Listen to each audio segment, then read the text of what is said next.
पंजाबी गायक सिद्धू मूसेवाला की हत्या के ठीक 24 दिन बाद यानी 23 जून 2022 को यूट्यूब पर सिल के नाम से उनका सॉन्ग रिलीज हुआ। रिलीज होने के महज 72 घंटे के अंदर इस गाने को यूट्यूब पर 2.7 करोड़ ज्यादा लोगों ने देखा। इसके बाद यूट्यूब ने केंद्र सरकार से कानूनी शिकायत मिलने की बात कहकर सिल सॉन्ग को अपने प्लेटफॉर्म से हटा दिया।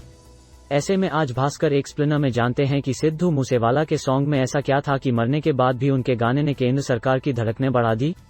आखिर पंजाब और हरियाणा के बीच सिल यानी सतलुज यमुना लिंक नहर विवाद क्या है? मूसेवाला सिल सॉन्ग में पानी, खालिस्तानी और हत्या की बात करते हैं। 23 जून 2022 को यूट्यूब पर रिलीज हुए सिद्धू मूसेवाला के सॉन्ग सिल में पंजाबी इतिहास और पहचान लौटाने की बात की गई है। इसके साथ ही मूसेवाला गाने में चंडीगढ़, हरियाणा और हिमाचल लौटाने की बात भी करते हैं। वो कहते हैं कि पानी तो भूल जाओ, हम एक बूंद नहीं देंगे जब तक कि हमें हमारी संप्रभुता नहीं दोगे। इसी गाने में आगे 1990 के सतलुज यमुना नहर की उस घटना का जिक्र होता है जिसमें 2 इंजीनियरों की हत्या कर दी गई थी। अपने इस सॉन्ग में मूसेवाला ने दोनों इंजीनियरों के हत्यारे बलविंदर सिंह जताना की तारीफ की थी। इसके साथ ही किसान आंदोलन के दौरान 26 जनवरी 2021 को लाल किला पर फहराए गए सिख झंडे, 1984 के सिख दंगे, पंजाब के सिख बंदियों और खालिस्तान समर्थक आतंकियों की बात भी इस गाने में की गई थी।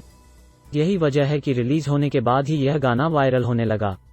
बाद में केंद्र सरकार के निर्देश पर इस गाने के वीडियो को यूट्यूब ने हटा दिया है। 66 साल पुराना है पंजाब और हरियाणा के बीच सिल नहर विवाद। पंजाब और हरियाणा के बीच पानी के बंटवारे को लेकर लड़ाई कोई नई नहीं है, बल्कि यह 66 साल पुरानी है। बात 1955 की है, जब नॉर्थ इंडिया के राज्यों जैसे पंजाब, जम्मू कश्मीर और राजस्थान ने एक समझौते पर हस्ताक्षर किया।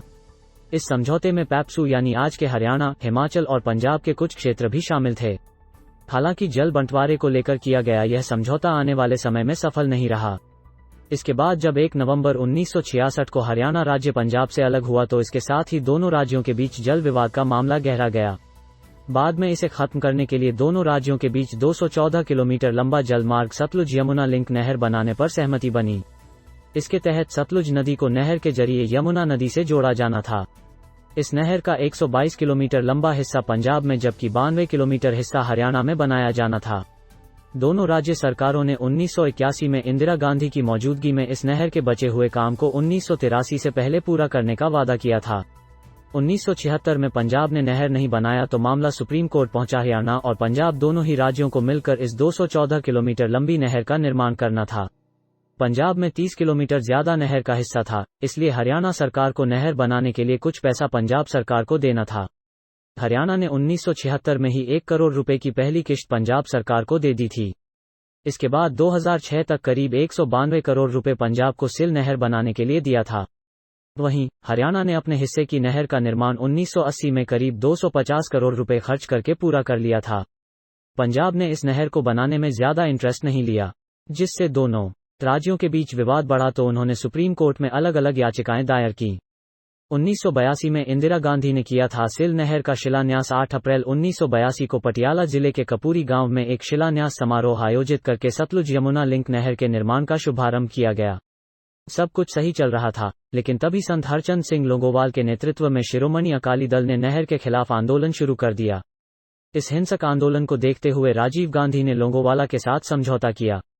फिर तय हुआ कि हर हाल में पंजाब नहर का काम 2 साल में पूरा करेगा। यह भी तय हुआ कि सुप्रीम कोर्ट के एक जज के नेतृत्व में दोनों राज्यों के बीच पानी की हिस्सेदारी तय होगी। 1990 में 2 इंजीनियरों को उग्रवादियों ने उतारा मौत के घाट। लोंगोवाल से समझौता होने के कुछ दिन बाद ही उनकी हत्या हो गई। यही नहीं, 23 जुलाई 1990 को नहर पर काम कर रहे 2 सीनियर इंजीनियरों समेत 35 मजदूरों को उग्रवादियों ने मार डाला था। इस घटना को अंजाम देने वाले के तौर पर बलविंदर सिंह जताना का नाम आगे आया था। सिद्धू मूसेवाला के गाना में इसी जताना की तारीफ की गई थी। 1990 के बाद पिछले 32 सालों से नहर के निर्माण का काम बंद है। सुप्रीम कोर्ट ने जनवरी 2002 और जून 2004 में नहर के बाकी बचे हिस्से को पूरा करने का आदेश दिया था। इसके बाद 2004 में पंजाब विधानसभा ने एक कानून पास कर हरियाणा के साथ हुए समझौते को ही तोड़ दिया। इतना ही नहीं, हरियाणा से मिले 192 करोड़ रुपए को भी पंजाब ने लौटाकर नहर बनाने के अपने वादे को तोड़ दिया। सिल नहर पर पंजाब और हरियाणा के बीच विवाद की वजह क्या है? भले ही पंजाब से हरियाणा के अलग होने के बाद दोनों राज्यों के बीच सतलुज यमुना लिंक नहर को लेकर सहमति रही हो, लेकिन 24 मार्च 1976 को जब केंद्र सरकार ने पंजाब के 7.2 MAF यानी 72 करोड़ एकड़ फीट पानी में से 35 करोड़ एकड़ फीट पानी हरियाणा को देने की अधिसूचना जारी की तो बवाल मच गया। पंजाब के किसान सरकार के इस फैसले के खिलाफ सड़क पर उतर आए। इसी समय से पंजाब और हरियाणा के बीच सिल नहर से पानी बंटवारे को लेकर विवाद रहा है।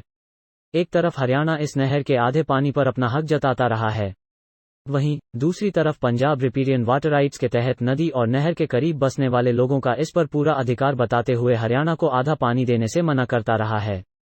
ऐसे में केंद्र सरकार और सुप्रीम कोर्ट के प्रयास के बावजूद दोनों राज्यों के बीच सिल नहर से पानी बंटवारे को लेकर कोई फॉर्मूला तय नहीं हो पाया है।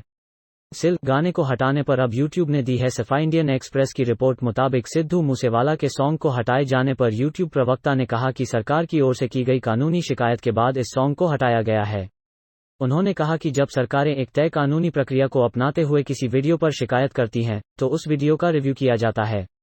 इस दौरान कम्युनिटी गाइडलाइन को तोड़ने वाले वीडियो को हटा दिया जाता है। हालांकि यूट्यूब ने अब तक सार्वजनिक तौर पर मूसेवाला के सॉन्ग को हटाने के पीछे कोई वजह नहीं बताई है।